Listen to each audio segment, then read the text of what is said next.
New Vishwakarma furniture থেকে আপনাদের সকলকে স্বাগত। আজকে আপনাদের কাছে নিয়ে এসেছি আমরা জয়েন্ট কীভাবে করি।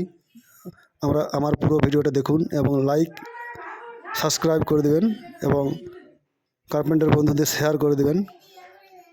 আমি আপনাদের দেখাচ্ছি আমাদের এই অতিরিক্ত গরমের জন্য যে কোনো আমরা ফেভিকল দিয়ে চিট করে দেখেছি জয়েন্ট ছেড়ে যাচ্ছে, তার জন্য আমরা এখন ব্যবহার করছি যেটা অল মেটাল চেটানো যায়, এটা হলো এরারাইট চিট দিয়ে আমরা এটাকে ট্রাই করে দেখেছি। এটা আমরা দেখলাম যে এটাতে খুব ভালো কাজ করছে। এটা জয়েন্ট অত সহজে ছাড়া যাচ্ছে না, খুব জবরদস্ত চিট নিচ্ছে।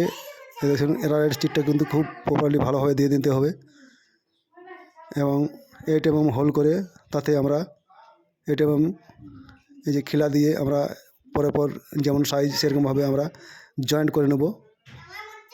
দেখছেন, তারপরে আমরা এই সেকেন্ড জায়গা দিয়ে এগুলোকে একদিন প্রেস করে রেখে দেবো। একদিন প্রেস করে রাখার পর আমরা এটাকে যেভাবে দরকার আমরা সেভাবে কাজে লাগাতে পারি। আমার ভিডিও